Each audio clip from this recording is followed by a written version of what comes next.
1절 말씀부터 7절까지 말씀을 읽겠습니다. 보라, 내 사랑아, 네가 어여쁘도다.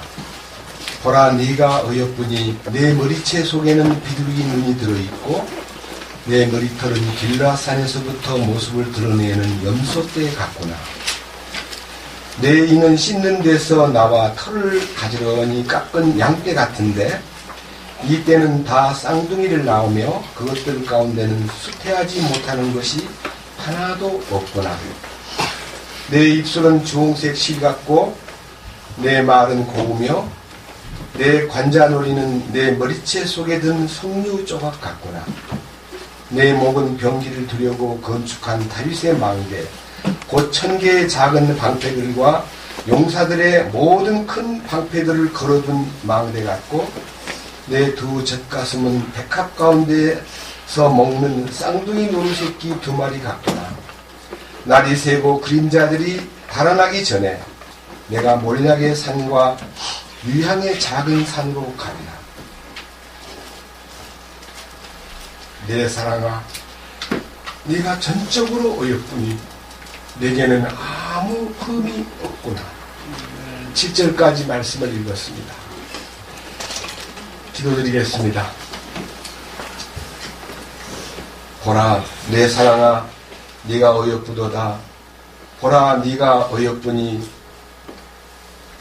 내 사랑아, 네가 전적으로 어여쁘니 내게는 아무 흠이 없구나라고 말씀하신 주님, 우리는 결점투성이고 만물보다 거짓되고 부패한 존재들입니다. 우리의 죄는 먹보다 더 검고 우리가 범한 죄악들은 이 온 세상의 쓰레기보다 더 많습니다. 그런데 우리를 흰눈보다 더이게 양털보다 더이게 도말해 주시기 위해 창조주께서 이 땅에 인간으로의 몸을 입고 오셔서 물과 피를 쏟아서 우리를 정결케 하시고 우리를 거룩해 분별시켜 주신 데 대하여 무슨 말로 감사를 표현할 수 있을까요? 오늘 이 아가서에 나타난 솔로몬과 술람미 여인과의 대화 속에 깊은 부분을 교류하는 얘기가 우리 주 예수 그리스도께서 신랑으로 오셔서 신부인 교회를 정결하고 흠없고 주름 잡힌 것이 없고 책망받을 것이 없는 자로 그 앞에 세우기 위해서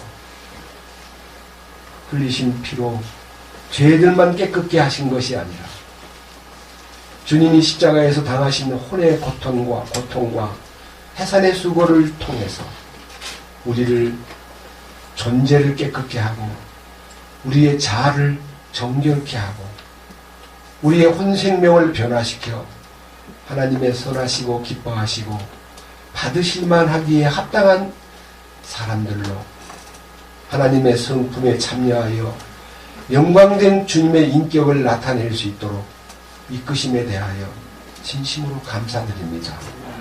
오늘 이 말씀을 통해서 우리에게 나타내시고자 하시는 뜻을 보여주시고 우리가 단순하게 성경을 푸는 것과 성경을 아는 것에 끝나지 않고 주님의 그 놀라운 사랑의 직접적인 체험을 통해서 우리들이 주님의 그 품에서 만족하고 주님의 그 품에서 하나가 되고 주님의 그 품에서 따뜻한 주님의 손길과 능력을 느끼게 할 수 있도록 우리를 인도하시옵소서.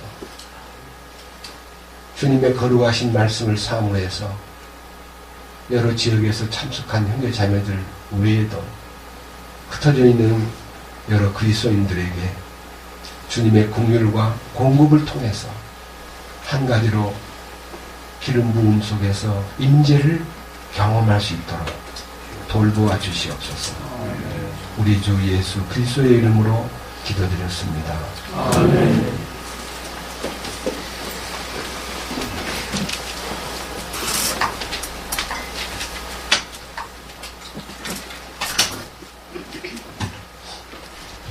제가 금요일 날부터 이렇게 약간 감기 기운이 들어가지고 좀 이렇게 소리가 좋지 않습니다.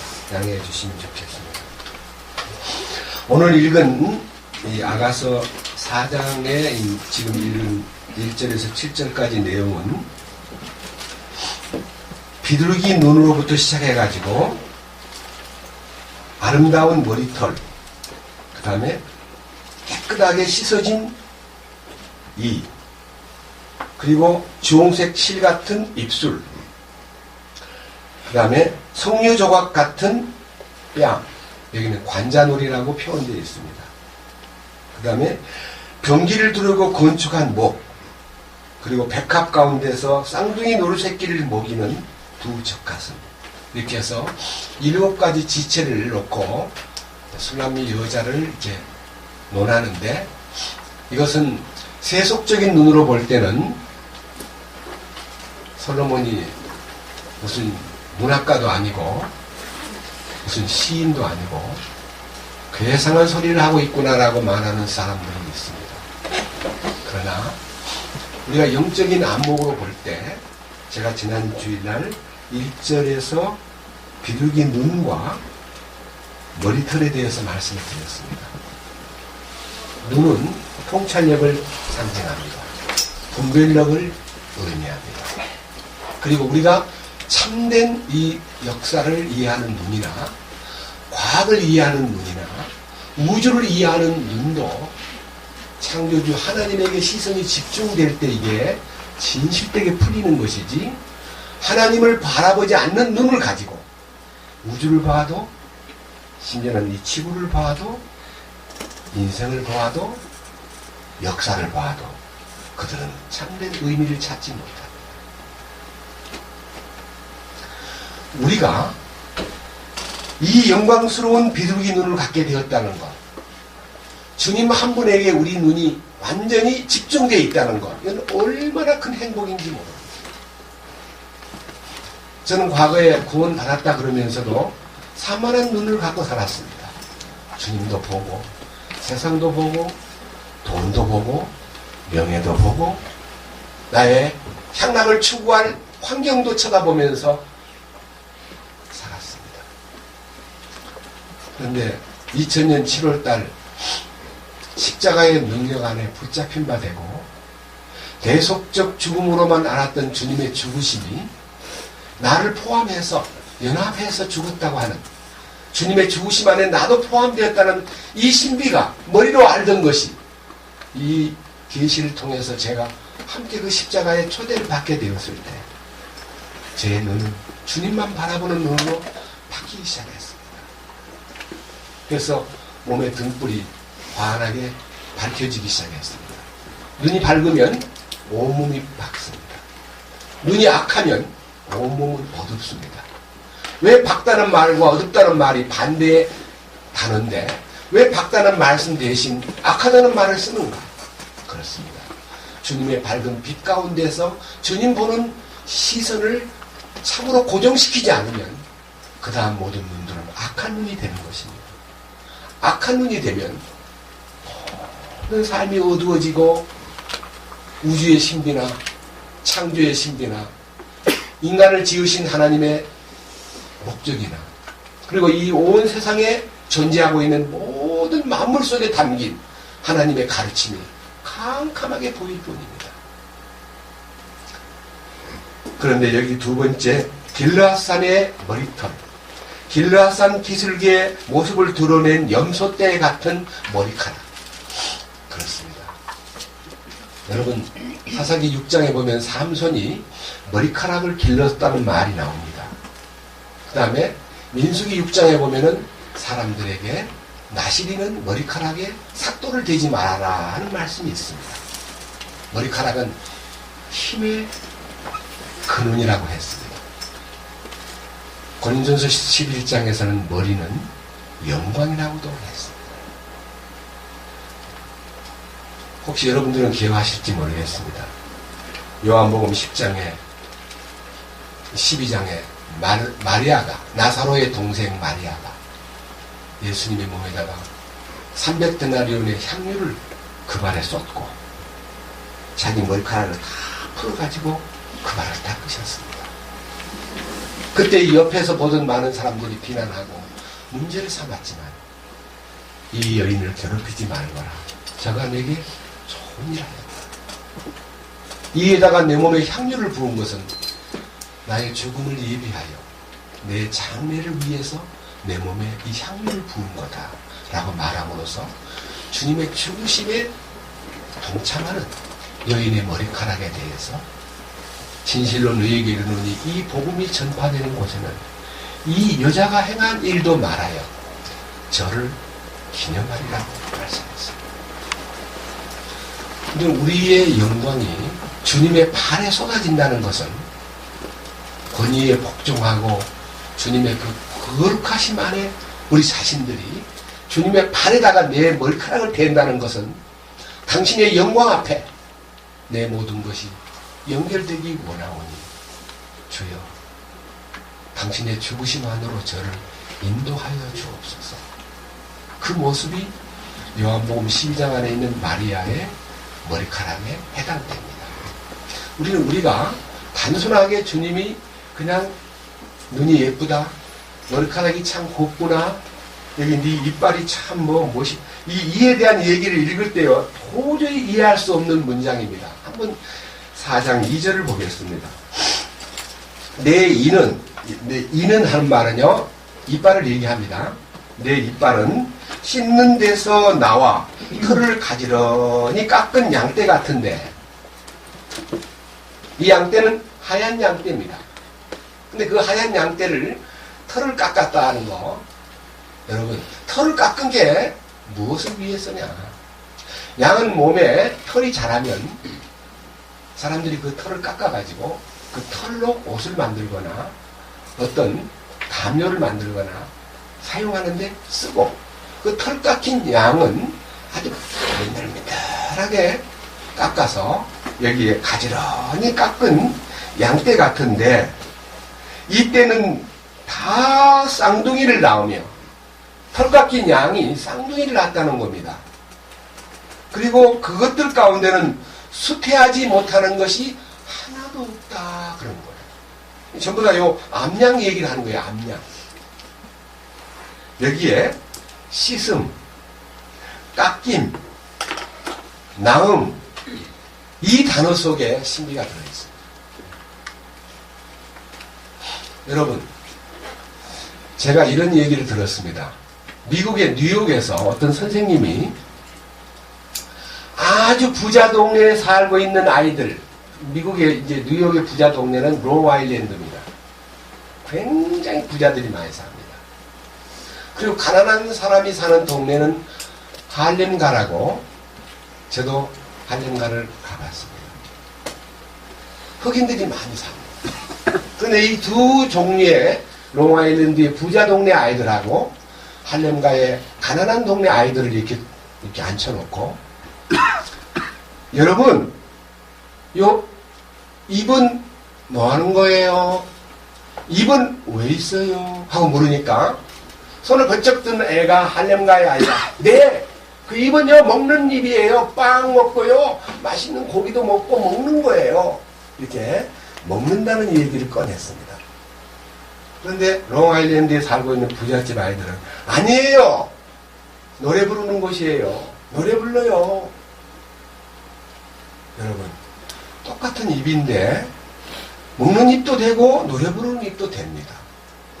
그러나 가난한 사람들 눈에는 입으로 먹는 것만 한다고 생각하고, 부자 아이들은 먹는 것도 먹지만 우리는 먹는 게 목적이 아니고 즐겁게 노래 부른다는 것입니다. 이 말을 입이 못하는 곳이냐 말하면 가난한 아이들은 식당입니다 라고 말하고, 부자 아이들은 음악 감상실입니다 라고 말합니다. 여러분이 이에 대해서 말할 때 뭐가 생각납니까? 할렘가 아이들처럼 먹는 것만 생각하는 가난한 생각하고, 노래 부르고 즐기고 남들 칭찬하고 남에게 생산적인 격려를 해주는 입을 가진 이것이 얼마나 행복한가를 느끼는 관점하고 관점이 영 거리가 멀듯이, 오늘 이 이빨에 대한 얘기도요 우리가 구원을 받고 주님 은혜 가운데 살고 주님의 그 놀라우신 주님의 이끄심 안에서 씻김이 무엇이며 깎아내는 것이 무엇이며 생산하는 것이 무엇이며 수태치 못하는 것이 하나도 없다는 말은요, 주님의 원하심입니다. 이 입으로 무엇을 수태합니까? 생명을 수태시킵니다. 제가 성경에서 부정적인 부분 먼저 보고 여러분 한번 생각을 좀 이렇게 집중해 보겠습니다. 시편 57편을 보겠습니다. 시편 바로 조금 앞에 넘기셔서 시편 57편.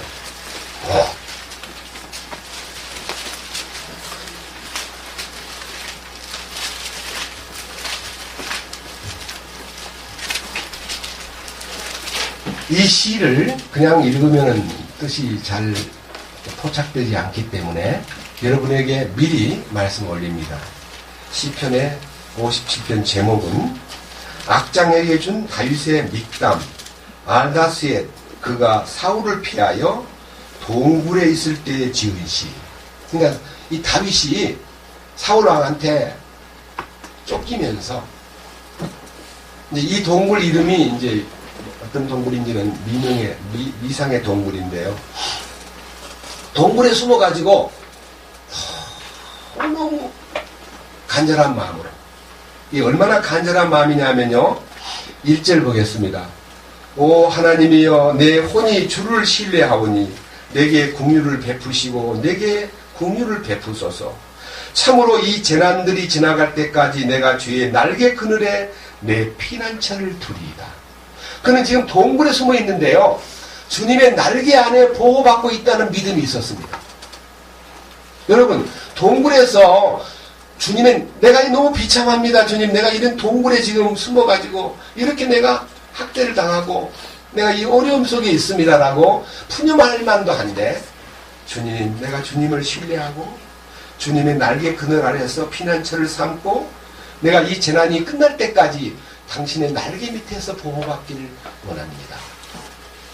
얼마나 놀라운 환경을 극복한 모습입니까? 그 다음 2절 내가 지극히 높으신 하나님께 부르짖으리니 나를 위하여 모든 것을 이루시는 하나님께 부르짖으리로다. 나를 위하여 모든 것을 이루시는 하나님. 여러분들은 어려움을 당하면요 하나님께 이렇게 말할 때가 있습니다. 주님, 내가 뭐 이렇게 잘못했습니까? 내가 뭐 이렇게 죽을 죄를 지었습니까? 하나님 너무 심하지 않습니까? 하나님 제발 좀 이 고통을 좀 명쾌해 주십시오. 제가 무슨 잘못을 지었다고 이렇게 나를 이렇게 어렵게 만드십니까? 라고 원망적으로 말하기가 쉬운데 이 다윗은 하나님의 뜻이 이루어질 때까지 나를 위한 하나님의 모든 계획이 이루어질 때까지 주여 내가 하나님께 부르짖습니다. 그러니까 하나님이 비록 사울왕이 자기를 죽이려고 하고 온갖 박해를 해도 틀림없이 하나님의 뜻이 계실 거다. 내가 이 쫓기는 운명에서 하나님이 나를 위해서 이루실 뜻을 배워야 되겠다.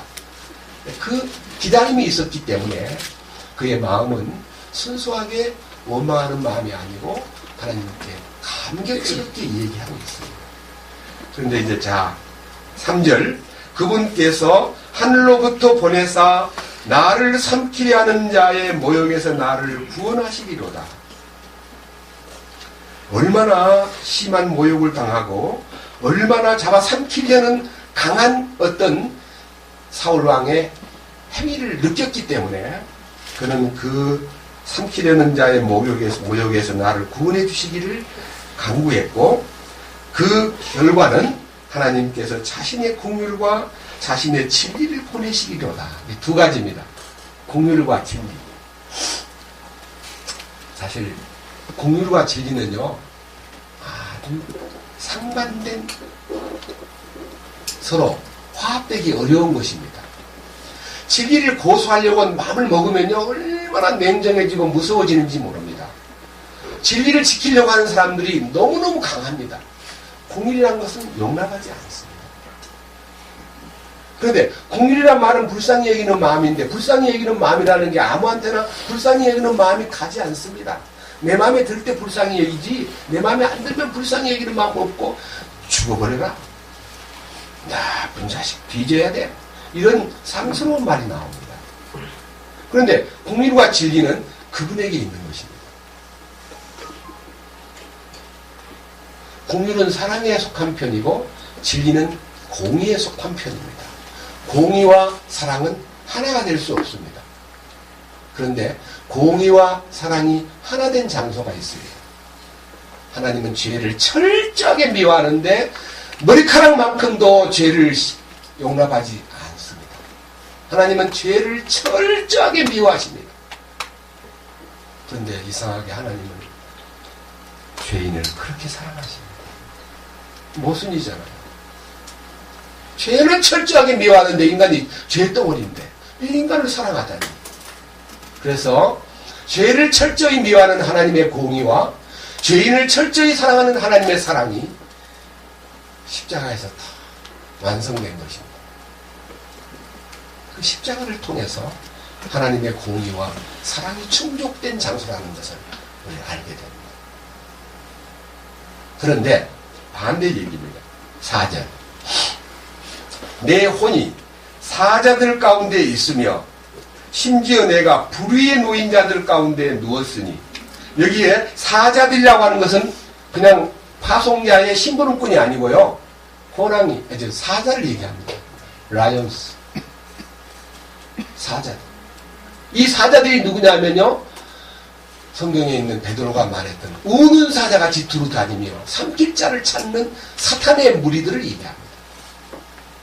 이 동굴에 숨어있는 이 다윗은요. 지금 자기를 죽이려는 사탄의 무리들이 둘러싸고 있다는 것을 알고 있고 불 가운데 누워있다고 불 가운데 놓여있다고 생각합니다. 그 시련이 너무 크기 때문에 불의의 놓인 자들 가운데 누워있으니 그 사람들의 아들들 가운데라. 그들의 이빨은 창과 화살이요 그들의 혀는 예리한 칼이로다. 여러분, 이빨로 음식을 먹으라 그랬지 누구를 물어뜯으라 그랬습니까? 여러분 생각해 보세요. 여기에 이빨로 우리 이빨은요, 만약 여기 이빨이 한 여기 5개 우아래 딱 빠져버리면 말도 안 되고 노래도 못 불러요. 맞죠? 그러니까 이빨이라는 것은요, 언어를 제대로 구사하고 좋은 음악을 구사하는데 필수적인 도구입니다. 단순하게 밥만 먹는데 어금니로 이 앞에 있는 이 이빨 뭐라 그래요? 앞니. 이 앞니는 뭐예요? 카타. 이 자르는 거예요. 그 다음에 이 선건이는 끊는 거. 어금니는 씹는 거. 이게 뭐냐? 1차 소화기관입니다. 그런데 음식만 먹는 소화기관이 아니라 바로 우리의 목소리를 제대로 다 이렇게 조절하는 그런 이빨을 가지고 남을 찌르고, 창은 찌르는 거예요. 화살은 쏘는 거예요. 찌르고 쏘는 게 뭡니까? 죽이는 거예요. 언어폭력, 아니면 지독한 욕설, 이기주의적인, 여러분 우리 한국 사람들한테 지금 유행되고 있는 얘기 가운데 도로에서 차가 탁 이렇게 서로 부딪히거나 약간의 문제가 있을 때 누가 이겨요? 목소리 큰 사람이 이깁니다. 그게 뭐예요? 이빨을 사용하는 거예요. 창과 화살을 동원하는 거예요. 이빨이 창과 화살이 되고 그들의 혀는 뭐가 됐다고요? 예리한 칼이 되었다는 겁니다. 그러니까 이 이빨 가지고 막 칼로, 창으로, 화살로 사용하는 사람들이 세상에 너무 많은데 그것이 누굽니까? 사울왕과 그의 신하들입니다. 밑에 보세요. 그 다음 58편 6절. 오 하나님이여 그들의 입에서 이빨들을 부러뜨리소서. 왜 이빨을 부러뜨리달라고 부탁합니까? 너무너무 강하게 창으로 찌르고 활로 쏘고 그 다음에 입으로 혓바닥으로 막 칼질하듯이 막 난도질을 하기 때문에 주님 그 이빨을 좀 부러뜨려 주십시오. 그 다음 뭐라 그랬습니까? 오 주여 젊은 사자들의 큰 이빨들을 부러뜨려 주십시오. 사람들이 욕하고 물어뜯고 비난하고 그냥 언어 폭력을 쓰는 모든 것이 전부 다 사자들, 사탄에게 이용당하기 때문에 그렇다. 여러분, 가난은 죄가 아니지만요, 가난한 속에서 눌려 사는 사람들은 부자가 잘 사는 것을 절대 보지 못하고 막 시샘이 일어나고 거기서 못 견디니까요, 막 차에다 불을 지르고 차에다가 막 못질을 하고 나중에 잡혀가지고 물어보면 내 괜히 화가 나서 그랬다는 거예요. 뭐가 화가 납니까? 저는 가난한 것이 죄가 아닙니다. 가난은 주님을 만나기 쉬운 기회입니다. 다 처음부터 가난해진 거 아니에요. 아주 잘 살다가 갑자기 부도가 나고 어떤 상황이 바뀌어서 가난하게 될 때에 그 가난 속에서 먹을 것만 찾지 말고 가난하게 만든 하나님의 뜻이 무엇인가를 마음속에 생각하면은 아, 이때가 바로 믿음의 부자가 되게 하기 위한 하나님이 주신 은총의 기회였구나. 그걸 알게 되는 거예요. 젊을 때 팔팔 뛰다가요, 나이 늙어가지고 힘 없을 때요, 비관하고 슬퍼하지 말고, 그 늙은 것도 일종의 가난이에요. 그냥 가난을 사랑해야 돼요. 그런데, 잠언 30장 보겠습니다. 똑같은, 이제, 다윗이 말한 말을 솔로몬이 받아서 얘기한 것과 다름없는, 이제, 잠언 30장.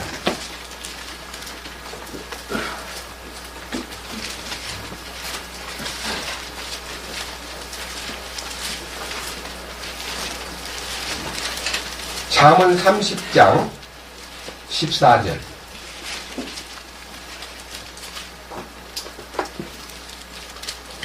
같이 보겠습니다. 앞니는 검 같고 어금니는 칼 같아서 가난한 자를 삼켜 땅에서 없애며 궁핍한 자를 삼켜 사람들 가운데서 없애는 세대가 있느니라. 앞니가 아까 앞니는 뭐 하는 거라 그랬어요? 예? 아, 음식 중에서요, 끊어내는 거예요. 여러분, 뭐, 이렇게, 이빨이 좋은 사람은요, 당근을 먹을 때, 이 속에서 이빨을 합니까? 앞에서 이렇게 합니까? 이게 사과를 하나 깨물을 때도요, 이빨 안 좋은 사람은 이 속에다 넣고 옆으로 이렇게 잘라가지고 하지만요, 건강한 사람은, 앞니는요, 칼 같아가지고, 카트한데, 여기는 앞니가 뭐라 그랬어요? 검이라 그랬어요. 수원, 칼이에요, 칼. 앞니가 칼 같고, 이거는 나쁜 칼이에요. 그 다음에 어금니는, 와, 이게 무슨 말이야? 두 개 다 칼 같으네. 이 가난한 자와 궁핍한 자를 삼키는 칼. 그러니까, 가난한 자와 궁핍한 자에게 하나님이 주신 기회를 열어주셨는데 그 가난한 자와 궁핍한 자에게 하나님이 무슨 기회를 주었느냐? 마태복음 5장 산상수훈의 첫 번째 여안에서 가난한 자는 하늘 왕국을 준다는 약속이 되어 있고 야고보서 2장에서 실제로 이 육신적으로 가난 병인은 믿음에 부유하게 하시고 하나님이 그에게 왕국을 상속받기에 합당한 자로 세워주신다는 약속이 있습니다. 너무 큰 약속이기 때문에 야고보서 2장 말씀을 읽고 넘어가겠습니다. 야고보서 2장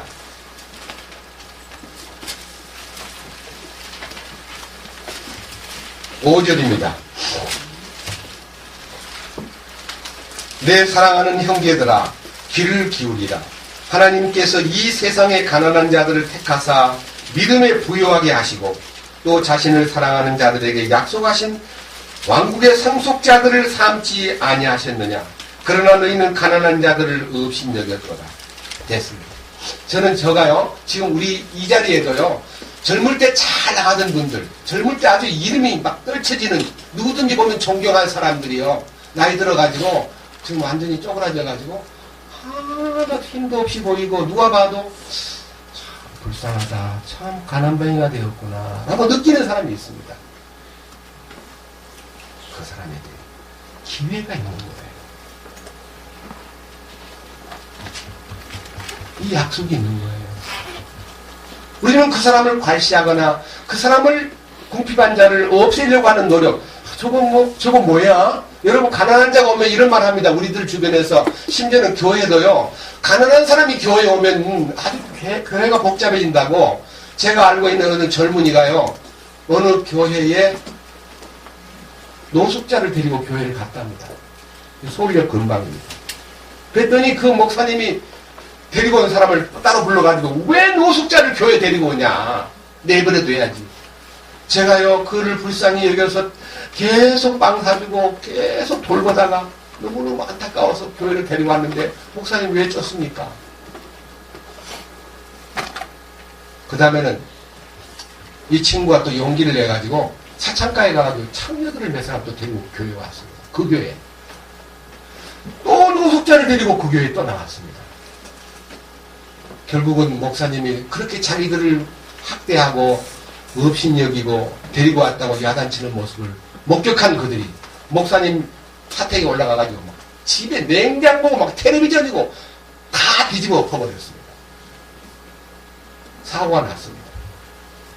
이 친구는 너무너무 시킨 것이 아닌데 너무너무 어이가 없어가지고 목사님한테 들어 올라가가지고 목사님 잘못했습니다. 그 사람들은 어디론가 가버렸고 270 몇만한 견적이 나왔습니다. 갚으라는 것입니다. 이 친구는 몇 달 동안 노력을 해가지고 270 몇만 원짜리를 전부 1,000원짜리로 바꿔가지고 마대에다가 붓고 마대에다가 거기다가 아주 더러운 냄새가 나는 인물을 뿌려가지고 똘똘 싸가지고 목사님 집에 그걸 메고 가서 목사님 돈 갖고 왔습니다. 받으십시오 하고 집에다 던져놨습니다. 이거 실제 얘기입니다. 왜 거기다 그런 짓을 했냐 그랬더니 돈은 내가 갚지만 너는 똥이야. 이거 알려주려고 똥을 뿌렸다는 겁니다. 여러분, 가난한 자가 하나님의 관심을 받는 자입니다. 그가 가난해졌을 때 병이 들어도 그건 건강의 가난입니다. 늙은 것은 몸의 가난입니다. 돈 없는 것은 물질의 가난입니다. 가난 종류가 여러 가지예요. 무식한 것도 가난 중에 하나입니다. 지식이 없으니까 가난한 거 아닙니까? 그런 가난한 사람을 주님이 긍휼히 여겨서 하나님께서 이 세상의 가난한 자들을 택하사 믿음에 부요하게 하시고 참으로 사랑한다는 것을 주님을 사랑하는 마음이 생기면 그에게 자신의 왕국을 상속자로 삼아주실 약속을 하나님이 하셨다는 거예요. 얼마나 놀라운 하나님의 배려입니까? 근데 남들은 부도가 났다고 망해가지고 막 힘들어하면요. 제가 아는 분의 고백을 들으니까요. 자기가 절친한 친구가 있었는데 부도가 딱 나고 난 다음에 소문이 신문에 한번 뜨니까요. 친구들이 다 전화번호를 바꾸더라는 거예요. 돌리니까 전화가 안 돼. 왜냐? 전화를 받으면 곤란하니까. 그러니까 아무리 친했던 친구도 부도난 친구를 피한다 이거예요. 전화까지 바꿀 정도로. 그렇다면은 이 가난에 처했을 때 우리를 피하지 않는 분이 누구냐? 예수님 한 분뿐이에요. 이게 놀라운 일 아니에요? 왜? 그래서 하나님께서 우리에게 주시는 이 놀라운 사실을 우리가 마음속에 느낀다면요. 우리는 상황을 볼 때 똑같은 입을 두고 할렘과 아이들이 보는 식당으로 볼 거냐. 롱아일랜드 사는 부잣집 아이들처럼 음악 감상실로 볼 거냐와 같이 이 성경을 우리에게 이빨을 논할 때 물어뜯는 이빨, 남을 찌르고 쏘고 자르고 고통 주고 폭력을 행사하는 이빨로 살게 됩니다. 우리 마음에 그리스도가 참으로 우리 안에 주인이라면 우리는 우리의 이 이빨이 우리한테 주님이 털 깎는 자의 양으로 비유해가지고 그 품성을 얘기하는데 이 이빨이 이사야 53장 7절에 보면요. 우리 주님은 잡혀가는 도살장으로 끌려가는 어린 양과 털 깎는 자 앞에서 잠잠한 양같이 그 입을 열지 아니하였도다. 주님의 온유와 주님의 사랑은 어떤 방법의 고난이 그에게 덮어 씌워져도 어떤 억울한 누명을 그분에게 씌워도 그분은 우리를 위해서 다 받으셨습니다. 그 주님이 우리 안에 이러한 기능을, 이빨의 기능이라는 것은 지금 말한 대로 단순하게 이 씻음을 통해서, 깎임을 통해서, 그 다음에 쌍둥이를 낳는 생산성을 통해서 새끼 없는 것이 하나도 없는 양상, 다시 말하면 건강한 양상. 여러분, 그 이빨이 뭐 하는 거냐 이 말입니다. 히브리서 5장. 히브리서 5장입니다.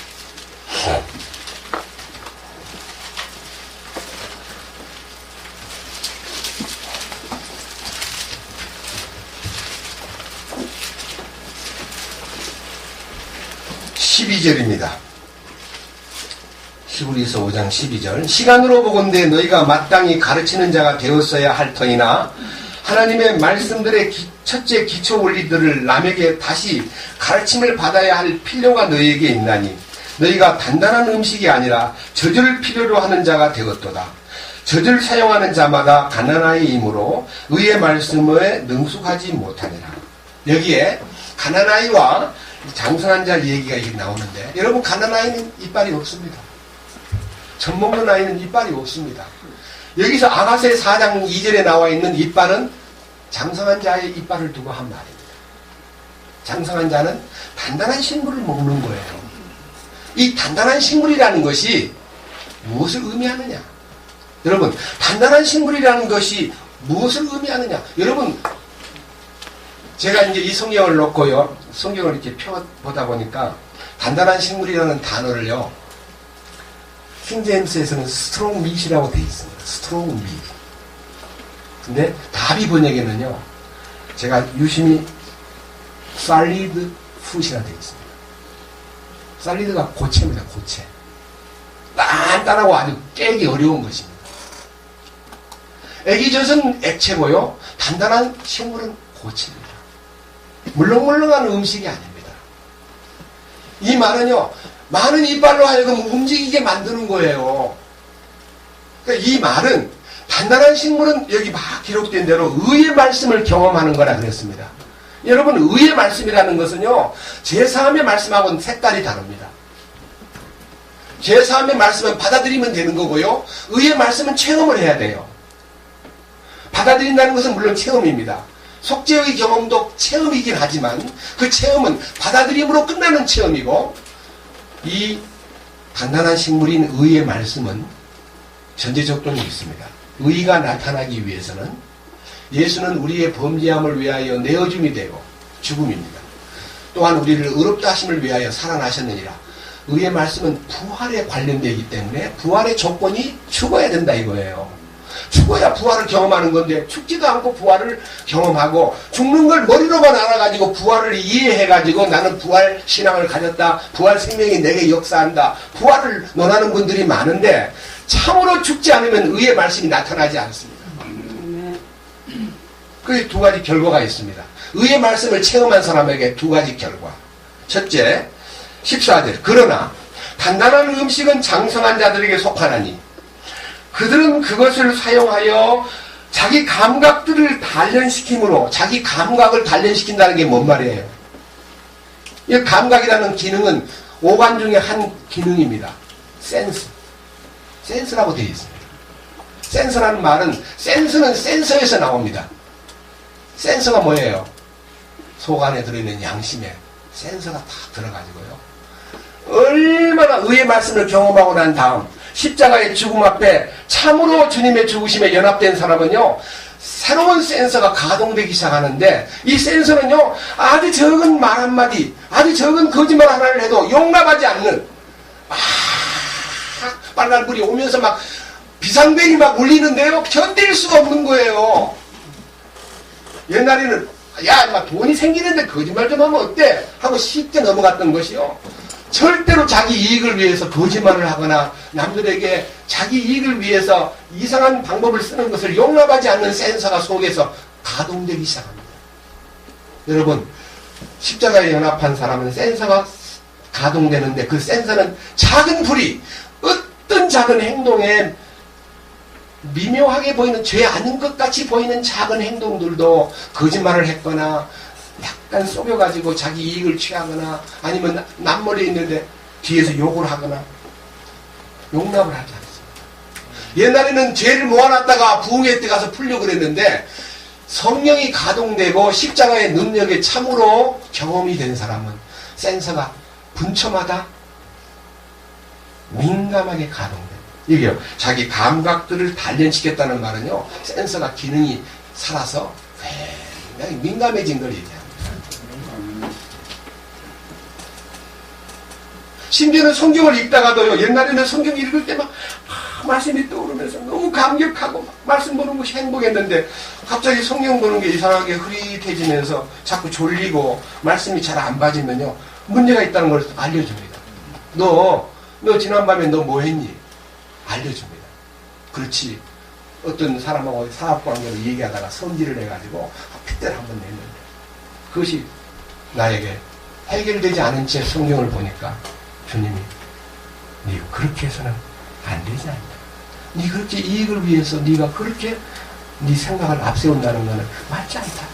십자가의 길은 그 길이 아니다. 그걸 알려주는 거예요. 부정적인 나의 삶에 대해서 센서가 다 알려줌으로써 우리로 하여금 죄를 안 짓는 것이 아니라 죄를 못 짓게 만드는 능력 있는 센서가 가동된다는 겁니다. 의의 말씀을 경험하면.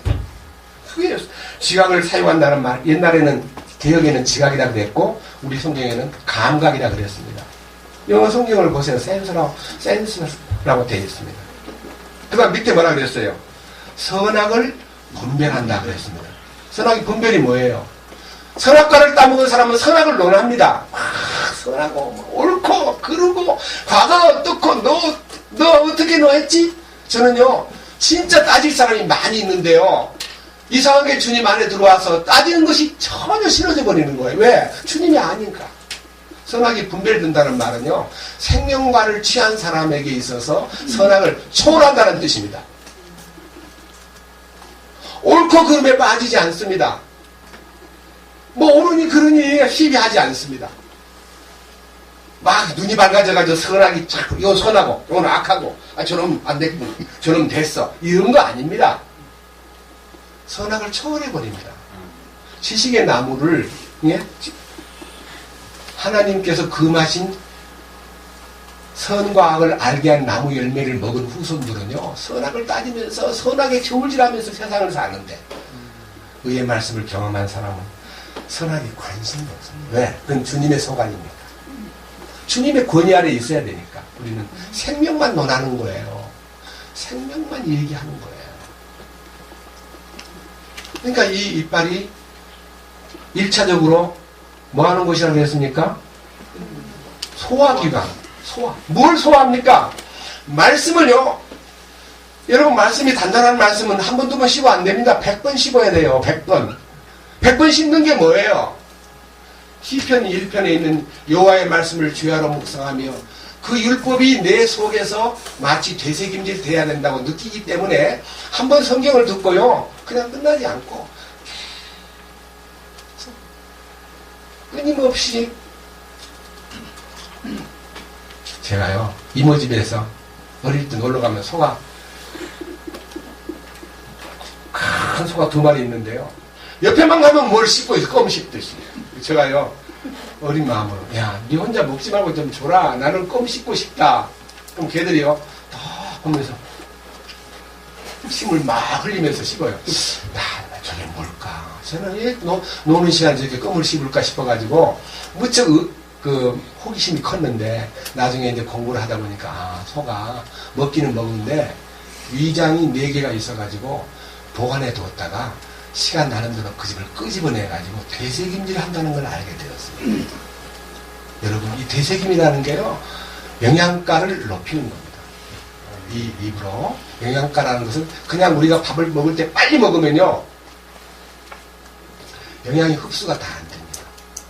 적게 먹어도 꼭 씹어 먹는 것이, 어떤 병이 들었어도 음식을 말로 말하면 100번 이상만 씹으면 건강이 좋아진다는데, 저도 이제 군대에서 밥을 빨리 먹던 습관을 지금 집에서도 하고 있습니다. 그냥 한 2, 3분 만에 먹던 그 습관이, 또 제가 지금 직장 생활을 9년 동안 하는데, 제가 밥을 먹다 말고 손님이 와버리면 밥이 그냥 안 먹히는 겁니다.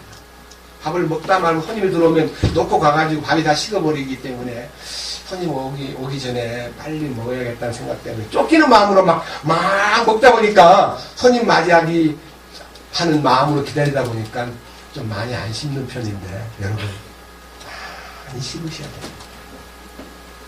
사람 씹지 말고, 네? 씹으라니까 사람을 씹는 사람이 있어요. 무슨 말인지 아시죠?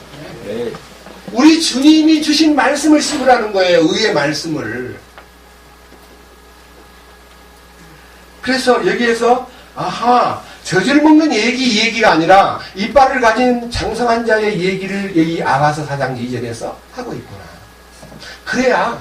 그래야 주님이 그 씻음 속에 또 놀라운 깎임이 있고, 그 깎임 속에 생산이 있고, 생산 속에 수태하는 역사, 다시 말하면 생명을 계속 생산하는데, 여러분, 수태는 암컷이 그냥 혼자 수태를 하는 게 아니고, 수컷이 정자를 공급해 줘야만 암컷이 난자에서 받아서 수태가 이루어지듯이, 우리 혼자서는 수태가 불가능합니다.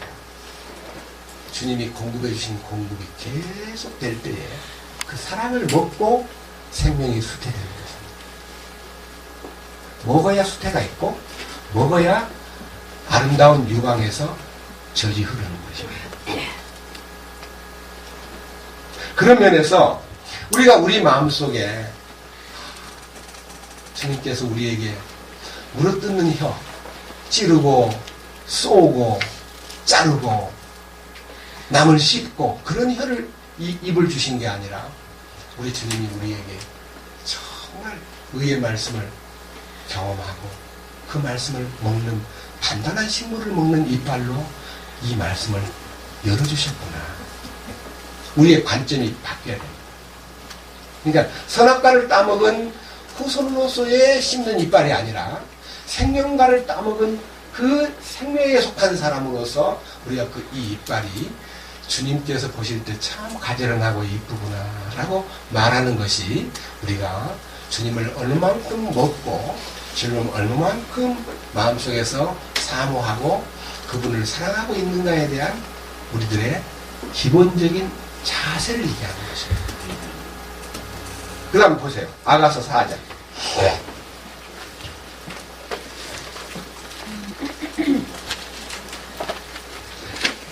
내 이는 씻는 데서 나와 털을 가지런히 깎은 양떼 같아서 이때는 다 쌍둥이를 낳으며 그것들 가운데는 수태하지 못하는 것이 하나도 없구나. 제가 여기에서 마지막 한 가지 꼭 놓쳐서는 안 될 이 이에 얽힌 신비에 대해서 말씀드리겠습니다.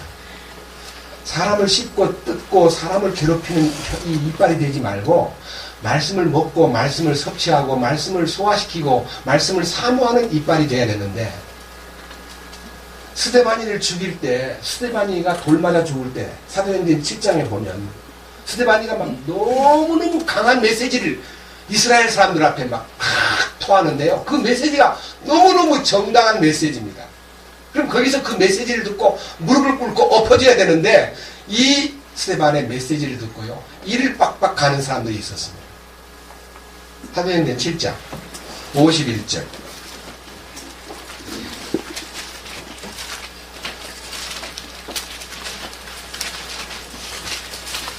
사도행전 7장 51절.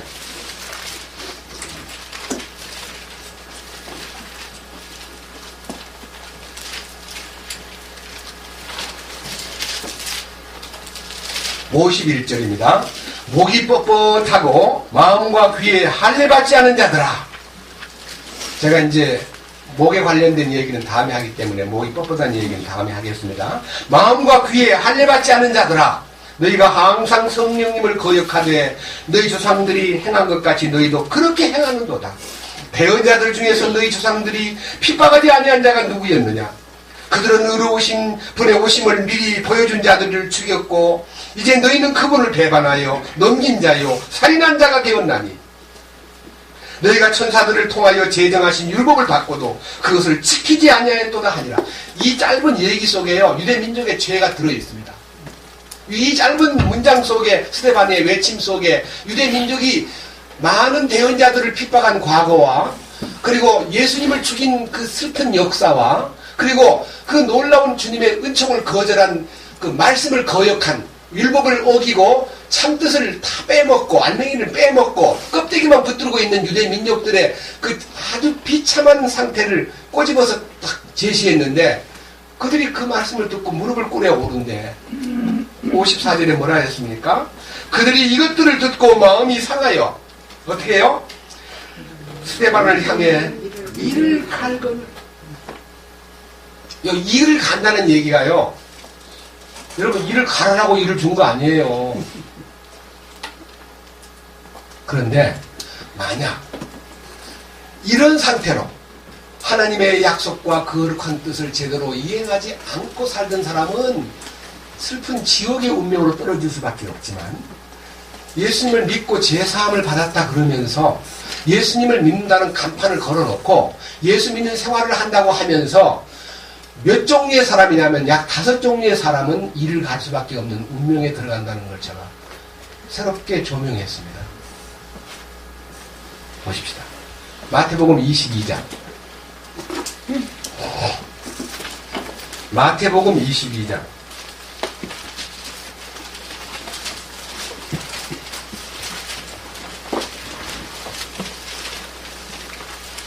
11절. 왕이 손님들을 보러 들어올 때에 거기서 결혼식 예복을 입지 않은 한 사람을 보고 그에게 이르되 친구여 어찌 네가 결혼식 예복을 입지 않고 여기 들어왔느냐 하니 그가 아무 말도 못하거늘 이 왕이 종들에게 이르되 그의 손발을 묶고 그를 데려다가 바깥 어두움에 내던지라. 거기서 슬피 울며 이를 갈미 있으리라. 이게 누굽니까? 예복을 입지 않고 혼인잔치에 들어온 사람을 주님께서 내쫓아라! 그렇게 하면 참 다행일 텐데 손발까지 묶어서 내던져버리는 겁니다. 여러분 손발까지 묶이면 어떻게 돼요? 자기 힘으로는 걷지 못하지 않아요. 그것이 하루 이틀만 그런다면 좋겠는데 야 이거 보통 문제가 아닙니다. 예복을 입지 않고 잔치집에 들어온 자. 이 사람은 믿는 자입니까? 안 믿는 자입니까? 사람들이 생각할 때 에이 지옥 갈 사람 이 사람은 안 믿는 사람이니까 그렇겠지. 예, 여러분 예복을 입지 않는 자가 구원받은 사람에게 구원의 속옷을 입고 의의 겉옷을 입어야 됩니다. 의의 겉옷. 의의 겉옷, 세마포 겉옷. 겉옷은 성도들의 옳은 행실입니다. 그러니까 속에 이루어진 구원은 행위로 받는 게 아니라 은혜로 받는 것이기 때문에 아무 상관없지만요, 겉옷은 행위를 나타내야 되는데 그 행위가 내 행위를 나타내면 불법이 되고요, 그리스도의 의를 나타내면 그것이 의의 옷이 됩니다. 내 행위가 그를 나타내는 행위여야 된다 이거예요. 그를 나타내는 행위를 안 하는 사람은 불법자요, 바깥으로 쫓겨나는데 어떻게 쫓겨나냐면 손발까지 묶어서 캄캄한 어두움에 던져버리고 거기서 슬피 울며 이를 간다 그랬습니다. 마태복음 13장 조금 앞으로 넘기셔가지고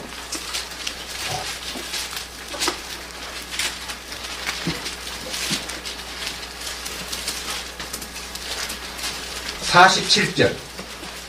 또 하늘의 왕국은 마치 바다에 던져 각종 물고기를 모으는 그물과 같으니라.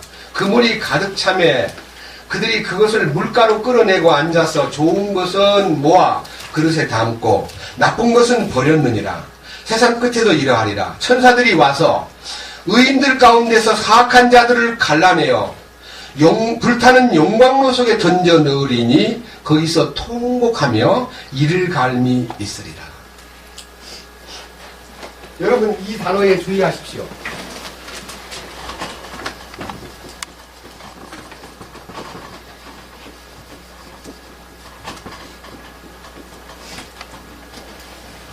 그물에 걸려 들어왔다는 말은요, 말씀 안으로 들어왔다는 뜻입니다. 들어온 사람은 의인 되는 거예요.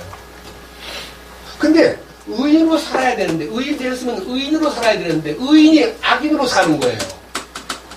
여기 사악한 자. 그러니까 의인 중에서 악인을 갈라낸다는 거예요. 하늘 왕국의 신비가 뭐냐?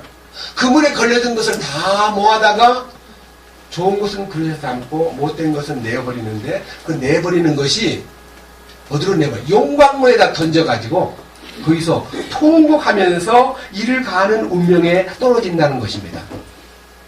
이거 너무너무 깊이 생각해야 되는 문제입니다. 악인 중에서 의인을 골라낸다 그러면 멋있는 얘기인데, 우리가 안심할 수 있는 얘기인데, 의인 중에서 악인을 갈라내가지고 처리를 한다 그러는데, 이 사람이 나는 의인 중에 악인인가?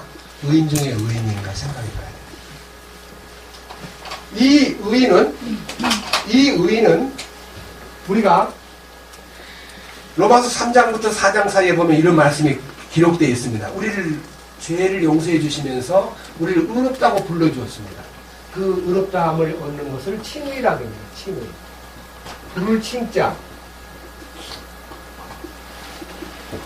불을 칭자.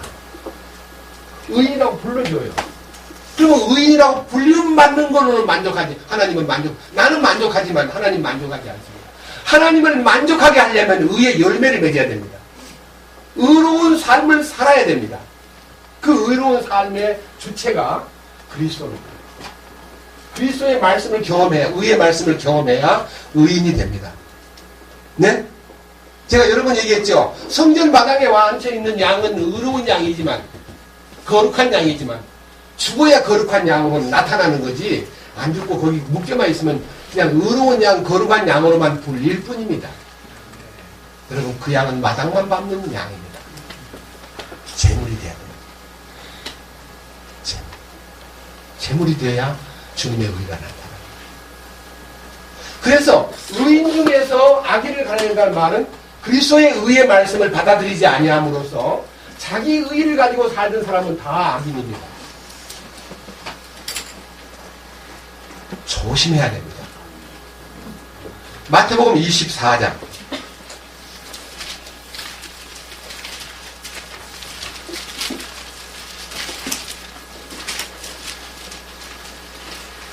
45절. 그런즉 자기 주인으로부터 그의 집안 사람들을 넘겨받으며 다스리며 제때에 그들에게 양식을 나누어 줄 신실하고 지혜로운 종이 누구냐?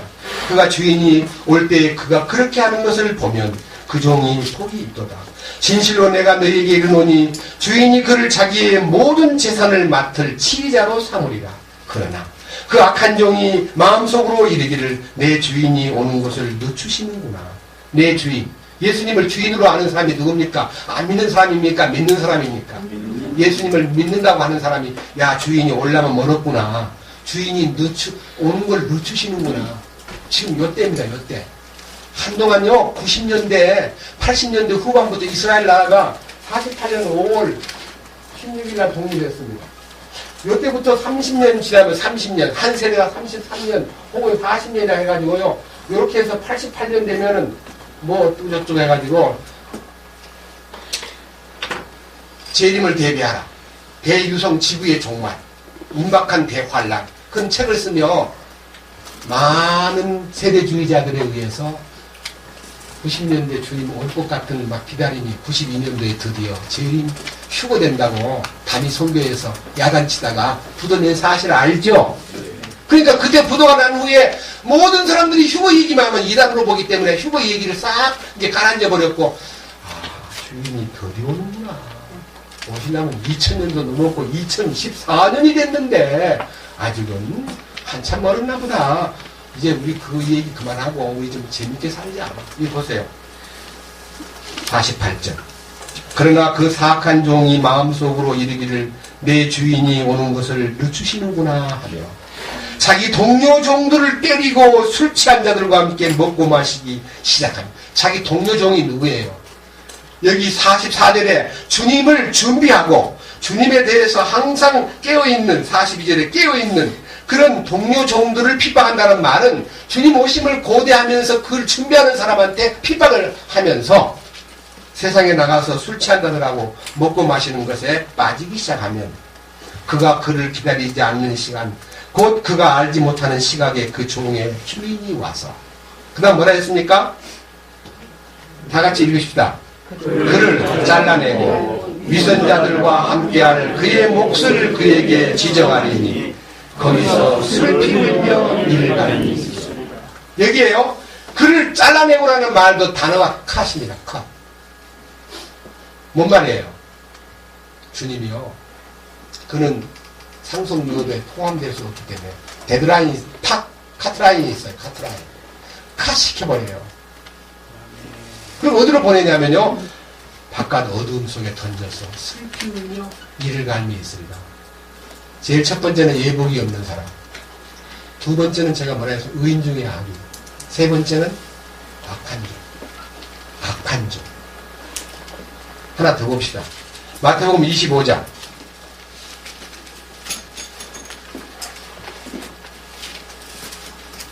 24절부터 보겠습니다.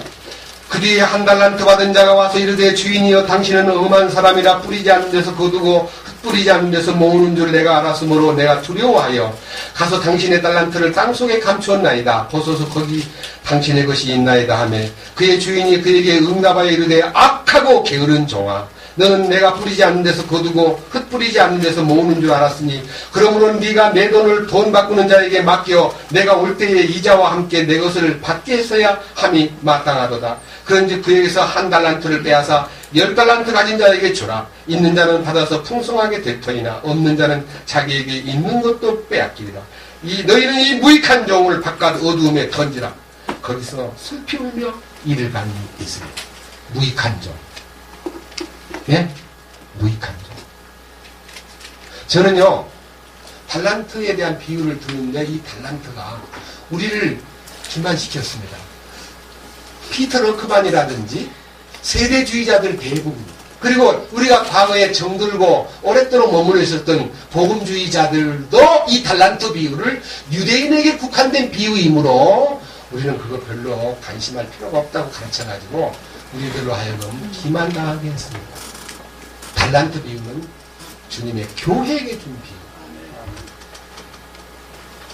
유대인에게 국한된 것. 무익한 종. 예? 게으른 종. 악하고 게으른 종. 굉장히 중요합니다. 여러분, 한 달란트가 얼마나 크길래 한 달란트를 가지고 왜 그걸 은행에다가 맡기지 않았느냐. 이거는 용돈이 아닙니다. 1달란트는요, 6,000데나리온입니다. 1데나리온은 노동자의 하루 품삯입니다. 하루 일당. 농장에서 하루 종일 일하면 1달란트를 줘요. 데나리온을. 일 잘 시키는 형제님, 노동자 일 품삯이 얼마쯤 됩니까?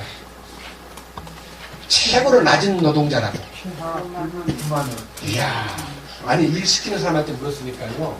9만원짜리가 아니고 8만원짜리. 자, 6천 곱하기 9만. 자, 6, 9, 54.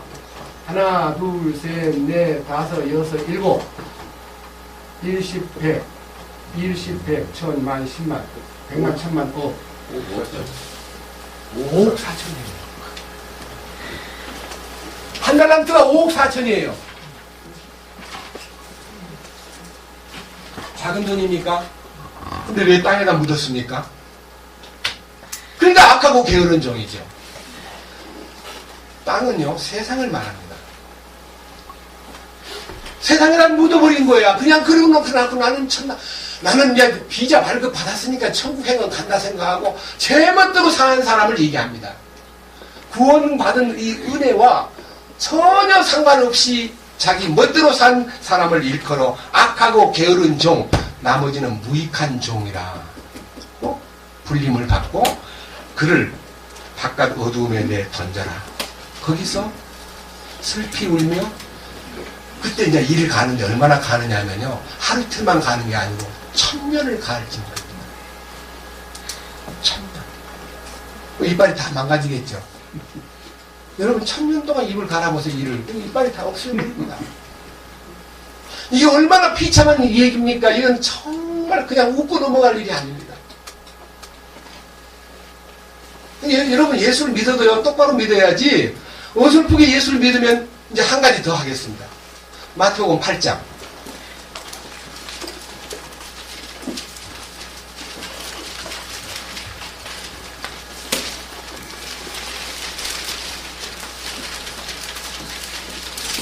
마태복음 8장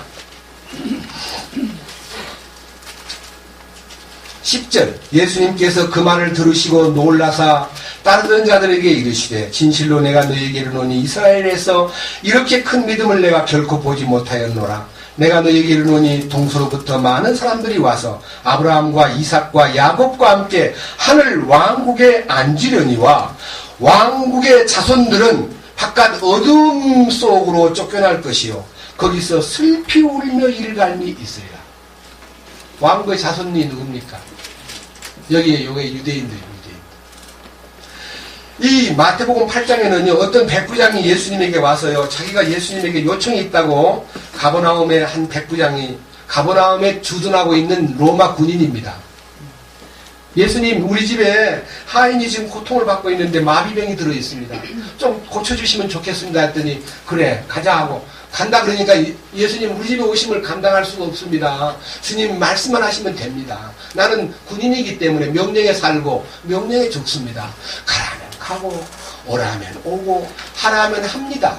말씀만 하시면 됩니다. 그러니까 주님이 너무너무 기뻐가지고 이스라엘 땅에서 이만한 믿음을 만나보지 못하였다. 그 말이 뭔 말입니까? 말씀을 가라는 대로 가고 오라는 대로 오고 하라는 대로 하는 사람이어야 왕국에 들어갈 수가 있고, 네?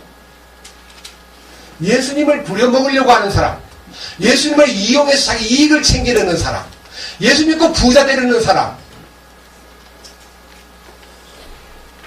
왕국의 자손들은 이스라엘만 아니라 오늘날 이 땅에서 예수 믿노라 하면서 예수님을 자기 이익의 수단으로 삼는 사람이 얼마나 많습니까? 저는 그런 사람을 일컬어 처치 멤버라고 생각합니다. 처치 멤버. 교회의 구성원. 진짜 주님이 기뻐하는 그 명령에 살고 죽는 사람은 크리스찬 멤버입니다. 나는 아닙니다라고 부인하고 그리스도에 참으로 주목한 사람이 크리스찬입니다. 여러분 다 크리스찬 멤버가 되기를 원합니다. 처치 멤버는 바깥 어둠에 던져버립니다. 뭐하러 왔냐? 자동차 이제 파는 사람은요, 사람 많은 데 가야 자동차를 딜러들이 교회. 그래서 이 여의도 순복음교회든지 막 큰 교회는요, 사업을 목적으로 교회 들어간 사람이 엄청 많습니다. 쌀 장사를 해도, 과일 장사를 해도, 뭐 조그마한 병원 하나를 개업해도 그 교회 들어가면요, 교회에다가 충성하게 11조 잘 내고, 예, 기브 앤 테이크 원칙으로요, 잘 보이면 교회 주보에 막 이름이 나오고, 그 병원이 문전성시가 되는 거예요. 예수 믿고 그렇게 덕 벌려는 사람들은 왕국의 자손들처럼 바깥 어둠에 들어가고 주님만 사랑하고 뭐 그런 이해관계 같은 건 내 눈에 안 보이고 나 오직 주님 주시는 그 구속의 은혜와 그 놀라운 생명에 감동받아서 주님 앞에 내 생애를 다 쏟겠습니다라고 마음먹는 사람이 주님 보실 때 이 백부장같이 합당한 믿음을 가진 자입니다. 여러분 그렇게 슬프게 이빨 가는 사람 그 무리에 들어가서는 절대로 안 됩니다. 여러분 이런 설교는 평생에 못 들어봤습니다. 누가 그런 얘기 합니까? 제가요 이 아가서 4장 2절을 읽으면서요 이에 대해서 계속 기도하는 동안에 귀결이요 이 마태복음 8장 얘기 13장 얘기 22장 얘기 24장 얘기 25장 얘기가 탁 흐르적대면서요 잘못 믿다가는 이빨이 다 없어지겠구나. 느꼈어요. 의의 말씀을 경험하지 못한 이빨입니다. 장성한 자의 이빨, 감각 기능이 센서가 살아있는 사람, 선악을 초월하는 사람, 이 대열에 선 사람이어야만 히브리서 6장 1절 2절 3절에 그리스도의 도의 기초교리 원리를 떠나 완전한 대로 나가라, 완전해지는 성숙함이 약속되어 있는 이 이빨.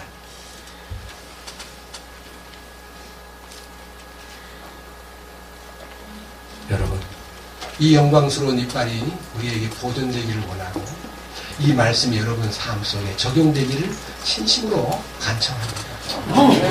아가서 4장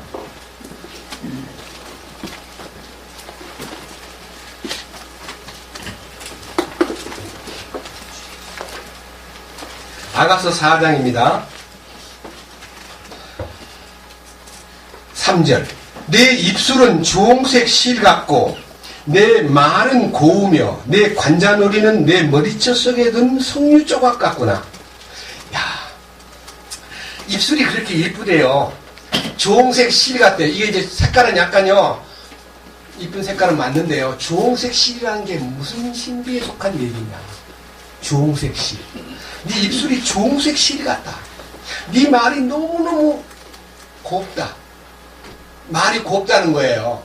주홍색 실이 관련되기 때문에 말이 고와지는 겁니다. 주홍색 실은 성경 찾아보기가 좀 힘들어서 말로 하겠습니다. 여호수아 2장에 보면요, 정탐꾼을 영접한 기생 라합이 그들에게 생명을 담보로 달라 그러니까 우리를 달아내리운 이 창가에다가 주홍색 실을 달아라. 그러면 우리가 쳐들어와서 이 성을 멸망시킬 때 너희 집 아버지 어머니 너희 친척들 다 너네 집에 아무도 바깥에 못 나가게 하고 다 집안에만 있으면 이 주홍색 실이 달려있는 이 집안에는 사람들의 생명을 보호해 주겠다는 약속을 하나님 앞에서 했습니다. 그래서요, 이 주홍색 실이 주는 의미, 주홍색 여러분 줄로 알죠? 예?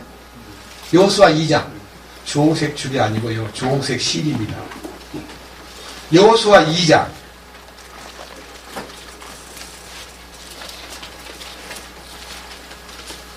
18절. 줄은 줄인데 주홍색 실로 만든 줄입니다. 같이 읽어보겠습니다. 보라, 우리가 이 땅에 들어올 때에 너는 우리를 달아내린 창에 주홍색 실로 된 이 줄을 메어두고 내 아버지와 어머니와 형제들과 내 아버지의 온 집안을 내 집으로 데려오라. 그래서 여리고성이 망할 때요, 이 주홍색 실로 만든 줄이요, 그들의 구원을 보장했습니다. 여러분, 이 주홍색 실이 뭐 그렇게 중요합니까? 여호수아가 왜 이 기록 속에 주홍색 실을 명기했을까요? 성경에요, 참 놀라운 주홍색 실의 비밀이 있습니다. 레위기 14장 보겠습니다.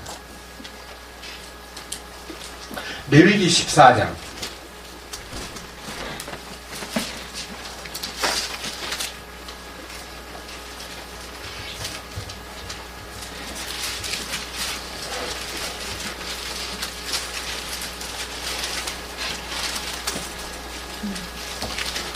찾습니까? 1절. 주께서 모세에게 말씀하여 이르시되 나병 환자를 정결하게 하는 날에 그에 관한 법은 이러할지니라. 그를 제사장에게로 데려갈 것이요 제사장은 진영에서 나아가 볼지니 보라, 그 나병 환자에게 있던 나병이 나았으면 제사장은 명령하여 정결하게 될 자를 위해 살아있는 정결한 새 2마리와 백향목과 주홍색 실과 우슬초를 가져오게 하고 제사장은 명령하여 그 새들 중 한 마리를 흐르는 물 위에서 질그릇 안에서 잡게 할지니라. 살아있는 새에 관하여는 그가 그 새와 백향목과 주홍색 실과 우슬초를 가져다가 그것들과 그 살아있는 새를 흐르는 물 위에서 잡은 새의 피에 담가 나병에서 정결하게 될 자에게 7번 뿌려 그를 정결하다고 선언하고 그 살아있는 새는 빈 들판에 놓아줄지니라.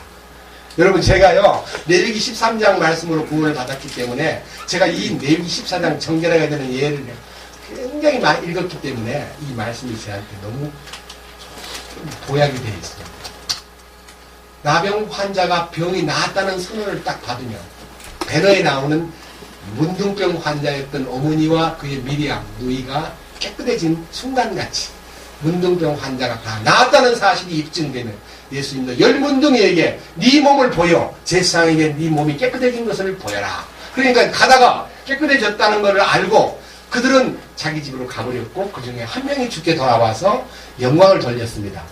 여러분 나병 환자가 깨끗해지면요 제사장이 이렇게 예식을 행하는데 살아있는 새 2마리를 끌고 가서 잡아가지고 가서 그 새는 대부분 비둘기입니다. 가지고 가서 그 다음에 여기에 백향목은요 아주 화려하고 대단한 부를 나타내는 상징입니다. 부. 네? 백향목은 가장 영광스러운 걸 나타냅니다. 우술초는 소비름 넝쿨이에요. 소자에다가 무릎 자거든요. 아주 작은 딱 붙어있는 풀입니다. 그러니까 이 말은 뭔 말이냐면요. 최고의 높은 가치가 있는 것과 최고의 낮은 가치가 있는 것 사이에 주홍색 실을 가지고 이렇게 묶어가지고 새하고 같이 묶어요. 그러니까 참 희한해요. 새에다가 백향목 중에 한 가지를 꺾어가지고 백향목 가지하고 우술초하고 이렇게 해가지고 붉은색 실을 새까지 감아가지고 잡은 새 피에다가 푹 담궈요. 그래가지고 살아있는 나병 환자 깨끗하게 된 사람한테다가 피를 7번 뿌려주는 거예요. 그리고 이 새는 풀어가지고 휙 날려보내버려요. 그 새가 무슨 새입니까? 붉은 새예요. 피 묻은 새. 부활하신 주님이십니다. 그냥 뭐 보통 비둘기처럼 날아가는 새 같으면 비둘기가 날아가는 거 아니면 빨간 비둘기가 날아가면 뭔 생각이 들겠습니까? 아 정결케 한 새였구나. 그 살아있는 새가 오늘 우리 주님의 부활 생명이 당신의 피를 가지고 우리에게 입증하는 거예요. 그 백향목은 가장 큰 죄에서 시작해가지고 땅바닥에 붙어있는 가장 작은 죄까지요. 주홍색 실로 새에게다 묶어가지고 피에 적셔가지고 그 나병 환자의 몸에다가 7번 뿌린 다음에 새를 헐 날라보내고 난 다음에 이제 가세요. 그래서 그가 죄로부터 깨끗해진 것에 대해서 정결함을 선언한 축복의 예식이 주홍색 실이 여러분 주홍색 실 말고 흰색 실로 해도 피에 담그면 빨간색이 돼버릴 텐데 왜 주홍색 실을 따로 구합니까? 이게 주님이 우리를 향하신 배려입니다. 여러분 성막을 만드는 데는 전부 제가 일일이 다 출애굽기 28장 이하의 39장까지 보면요. 성막에 휘장 만들 때는 청색, 자색, 주홍색 실과 가늘게 꼰 배실로 수를 놓아 정교하게 만들지니라. 그래서 청색은 하나님의 공의를 말하고요. 홍색은 바로 보혈의 사랑을 말하고요. 자색은 왕되심을 설명하고 그 다음에 세마포같이 가늘게 꼰 배실은요. 우리 성도들에게 입힐 의의를 말합니다. 전부가 다 그게 다 종합이 돼가지고 휘장도 만들고 성소의 휘장도 만들고 지성소의 휘장도 만들고 많은 종류의 텐트를 치는 그 휘장에 전부 다 청색, 자색, 홍색 실로 만들었는데 그 홍색 실이 주홍색 실입니다. 여러분 이 일이요. 그렇구나.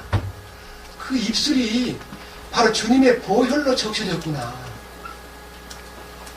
여러분 주님의 보혈로 적셔진 증거가 이사야 6장에 이사야가 하나님의 거룩한 환상을 보고 너무너무 좋아해야 되는데 거룩하다 거룩하다 거룩하다 하시는 영광을 보는 순간 화로다 나여 망하게 되었도다.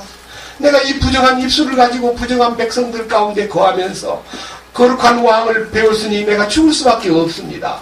오 주여 나는 망할 수밖에 없습니다. 나는 죽을 수밖에 없네요.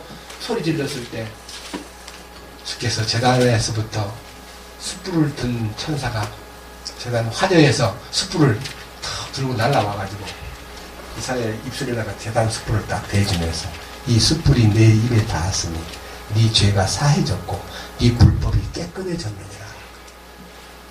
숯불.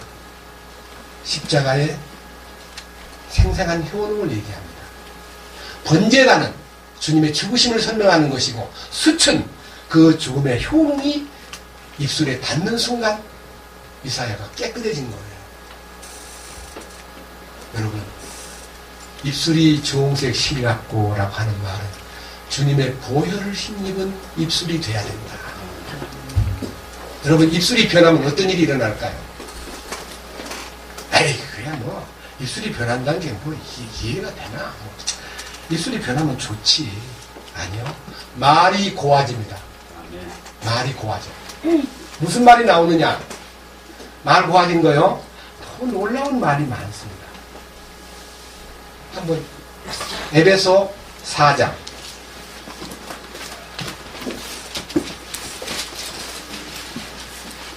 에베소서 4장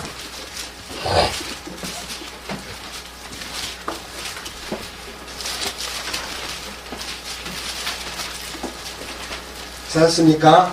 에베소서 4장 29절 같이 보겠습니다. 29절 다 같이요. 부패한 대화는 결코 너희 입 밖으로 내지 말고 오직 세워주는 일에 쓸 좋은 것만을 말하여 그것이 듣는 자들에게 은혜를 끼치게 하라. 여러분, 부패한 대화는 남을 깎아내리고요, 남을 흉보고 남에게 괴로움을 주고 남에게 나쁜 소문을 뻗치는 부패한 대화입니다. 음담패설. 그러나 세워주는 말은, 여러분, 세워주는 말은 그를 격려하고 그를 용기를 더해주고 그에게 하나님께 감사하도록 만드는 세워주는 말을 해서 이 말이 듣는 자에게 은혜가 되게 하라. 여러분, 내가 입술이 주홍색 실로 적셔지고 예수님의 보혈로 변화받은 사람은, 제단 숯불이 입에 닿아서 정결케 된 사람은 주님의 놀라우신 말씀이 삶 속에 흐르는데 마치 골로새 4장에 있는 입이 되는 것입니다. 골로새 4장에 있는 말이 되는 것입니다. 골로새 4장 6절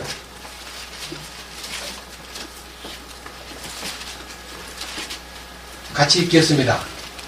너희 말을 소금으로 간 맞추어 항상 은혜롭게 하라.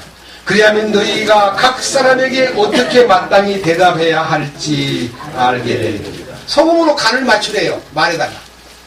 여러분, 음식이 소금을 쳐야 맛이 있듯이요, 주님의 소금, 주님이 주신 소금, 언약의 소금, 주님이 주시는 변치 않는 언약의 소금, 그 소금이 우리 말 속에 탁 들어가면 뭐가 돼요? 간이 맞춰지는 거예요. 말 속에 간이 맞춰져. 그 간이 주님이에요. 여러분, 음식에다 간을 맞췄는데 이렇게 음식을 먹습니다. 아, 소금 맛 좋다. 그럽니까? 여러분, 무슨 음식이든지 음식을 딱 간을 맞추고 난다면은 그 간 맞춘 소금 얘기는 하나도 안 나오고, 야, 참 요리 맛있다. 아, 그 참 음식에 대한 찬사가 나옵니다. 소금은 녹아지면서 맛을만 내고 자기를 나타내지 않습니다. 이게 주님이십니다. 우리가 소금 내는 거 아닙니다. 우리는요, 부패 덩어리입니다. 소금이 방부제예요. 맛을 내는 것이 바로 주님의 성분이고 주님 자신입니다. 그래서 이 소금에 간 맞추어지고 주님으로 변화되고 입술이 보혈로 적셔진 사람의 이 찬송하는 입술을요, 한 군데만 보고 시간이 없기 때문에 넘어가려합니다. 시편 63편 시편 63편입니다.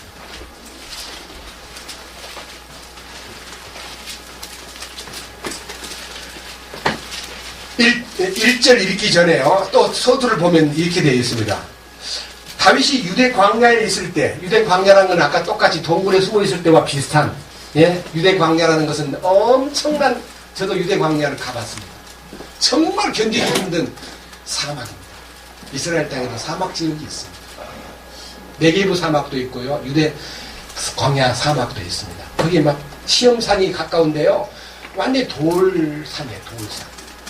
거기에 숨어 있을 때예요. 1절, 오 하나님이여, 주는 나의 하나님이십니다.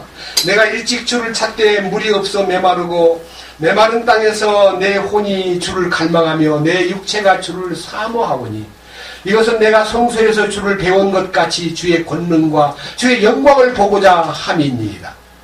이 성소라는 것은요, 마음대로 드나들면서 하나님께 경배했던 거룩한 장소, 그 장소를 지금 떠나서 광야에서 성소에 갈 수 없는 몸이지만 자기 마음은 지금 성소 안에 있는 것처럼 주의 권능과 영광을 바라보고 있는 그 마음. 3절, 주의 인자하심이 생명보다 나음으로 내 입술이 주를 찬송하리이다. 이와 같이 내가 사는 동안에 주를 찬송하고 주의 이름으로 내 손들을 들리니 내 혼이 골수와 기름진 것으로 배부른 것 같이 만족하며 내 입이 기쁜 입술로 주를 찬양하되 내가 나의 침상에서 주를 기억하고 또 밤에 경점들을 보내면서 주를 묵상할 때 그리하리이다. 주께서 나의 도움이 되셨사오니 그런즉 내가 주의 날개 그늘을 기뻐하리이다. 여러분, 이 광야 생활을 하면서 사막에서 돌베개 베고 자고, 그거는 이불도 하나 없어요. 밤에는 이슬이 내립니다. 이 초라하고 말로 다 못할 환경에서 주님을 우러러보고 주님이 그 혼이 골수가 기름진 것으로 배불러 만족하듯이 내 입이 기쁜 입술로 주님을 찬양한다는 말은 그 메마른 환경 속에서도 그의 마음은 기름지다는 것입니다. 메마른 땅을 종일 걸어가도 그 다음 뭐라 그랬어요? 나 피곤치 않아요. 이게 바로 다윗의 기쁨입니다. 우리가 진심으로 주님을 사랑하고 사모하고 주님의 그 거룩함을 참으로 우러러본다면 우리의 이빨만 아니라 우리의 입술도 주님을 찬양하고 우리의 말도 고운 말이 되고, 그 다음 마지막 뭐라 그랬습니까? 아가서 다시 4장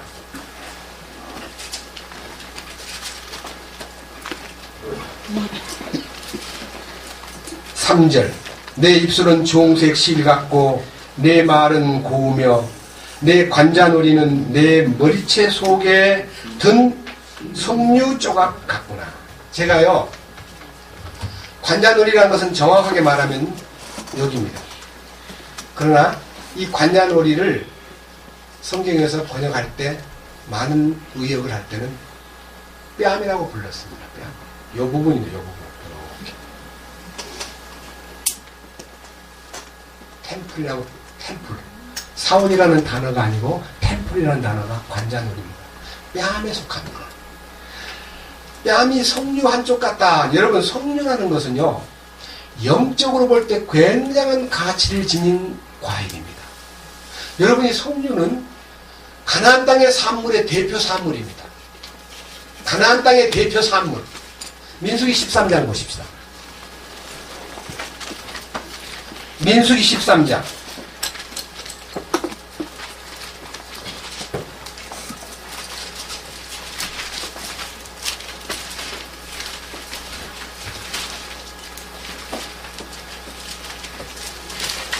23절 같이 보겠습니다.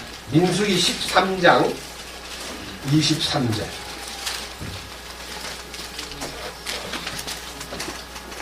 같이 보겠습니다.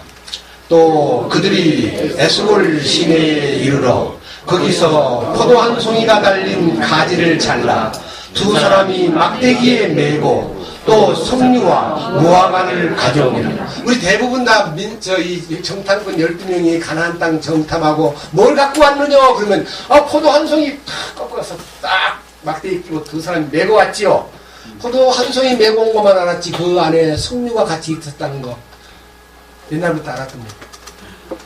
솔직히 한번 손 들어보세요. 옛날부터 나 그거는 알고 있었어. 포도만 갖고 온 게 아니라 무화과하고 이 석류도 같이 갖고 온 거 나는 알고 있었어. 저도요, 설교를 여러 번 했지만 석류 얘기가요 나오는 건 이번 성경 보다가 처음 본 거예요. 전에 봤는데 무심히 봤나 봐요. 석류.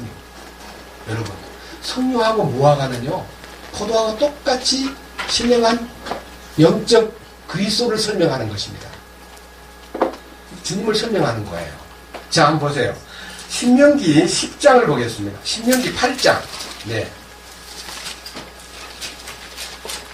신명기 8장 7절.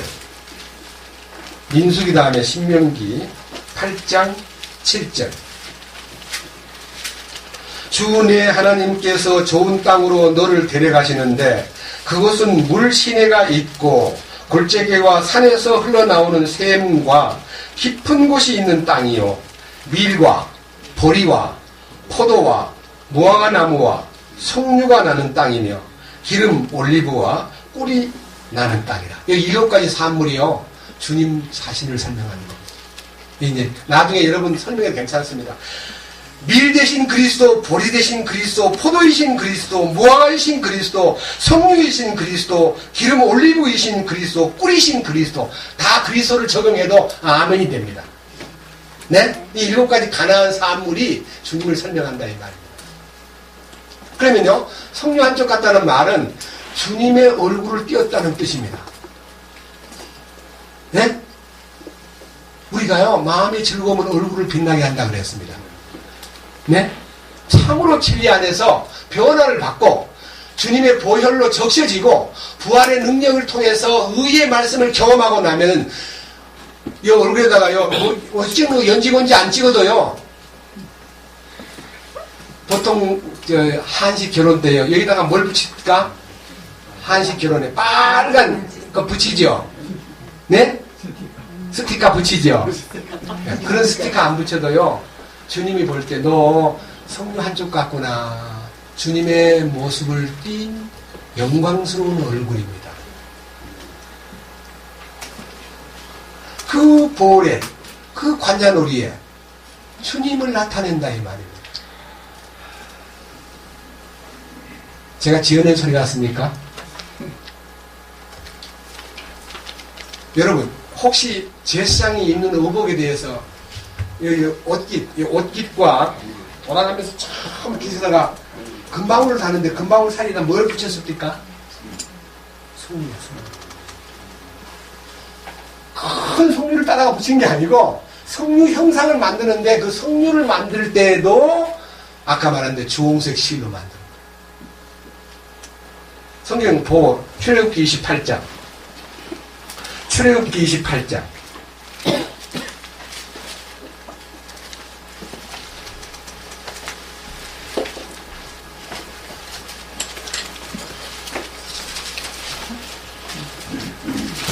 33절.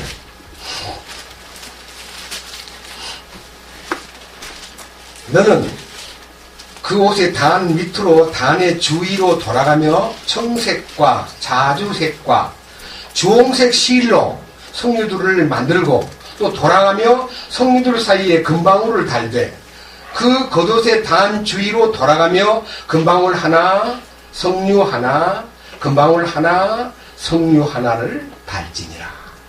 여러분 물어봅시다. 대지상이 1년에 한 번씩 지성소로 들어갑니다. 그 백성들은 뜰앞에 서 있습니다. 그리고 백성들을 속죄하기 위해서 금방울을 대지상 정복을 딱 입고요. 요거 마지막 입는 마지막 겉옷에 금방울이 그냥 옷깃마다 다 안에 붙어 있습니다. 그 들어가가지고 제사를 드리는데요. 뿔이 4단에 지성소의 4단에 뿔이 4개가 있는데요. 한쪽 뿔에 7번씩 뿌립니다. 뿌리면 무슨 소리가 바깥에 들리겠습니까? 바깥에 서 있는 뜰하게 서 있는 사람이 찰랑, 찰랑, 찰랑. 7번. 또 찰랑, 찰랑, 찰랑. 7번. 이렇게 해서 28번 들리는 동안에요. 자기들은 그 현장을 목격하지 못했지만 그 소리를 듣고 내 죄를 위해서 속죄가 이제 진행되고 있구나.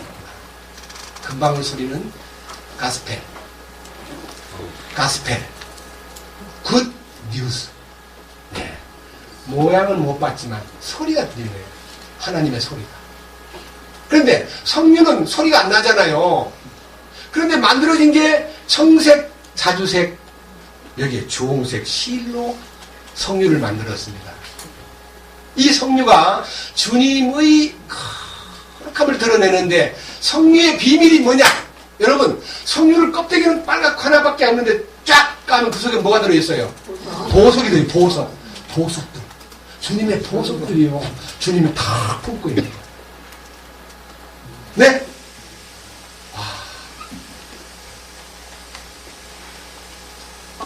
그거 왜 만들 때 그렇게 만들었을까요? 창조주께서 주님 안에 우리를 다 주님의 보석으로 품고 있다는 것을 상징하는 거예요. 나 같은 것을 주님이 보석으로 삼아주다.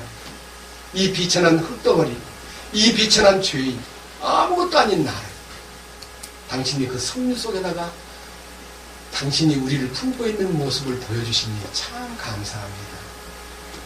주님 영광을 받으시옵소서 라고 외칠 수밖에 없는 것입니다. 주님을 찬양합니다. 아멘. 주님 감사합니다. 오늘은 우리가 주님이 우리를 보고 예쁘다고 하신 눈과 머리카락과 그 이외에 우리의 이빨과 우리 자신의 입술과 우리 자신의 말과 우리 자신의 관자놀이에 대해서 말씀을 생각했습니다.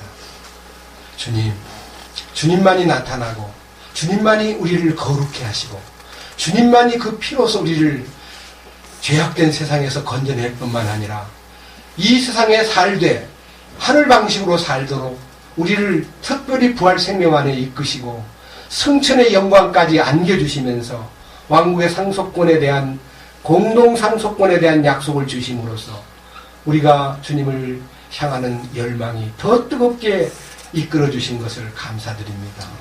우리의 모든 일생을 주의 손에 의지하오니 주여 우리는 다윗처럼 광야에 있지도 않고 동굴에 있지도 않습니다. 우리는 편안한 환경에 살고 있습니다. 우리의 혼이 주님을 사모하는 마음 다윗처럼 목마른 사슴처럼 되게 하시고 우리가 비록 동굴의 그 험한 분위기에서 주님을 의뢰하고 주님을 피난처로 삼고 주님의 날개 아래 보호받고 있다는 사실에 대하여 눈을 뜨듯이 우리들은 이 세상의 어떤 보호도 거절하고 주님 한 분만을 우러러보며 주님 주시는 거룩한 그 명령 안에서 참으로 의의 말씀을 경험하는 성숙한 자가 되게 하시고 참으로 하나님의 센서가 가동되어 민감한 세상에 대하여 반응하고 우리 주님을 향하여 찬양하는 마음 있게 하시며 우리로 하여금 선과 악을 초월하여 주님이 원하시는 완전함 속에 머물러 살도록 이끄시옵소서. 우리 주 예수 그리스도의 이름으로 기도드렸습니다. 아멘.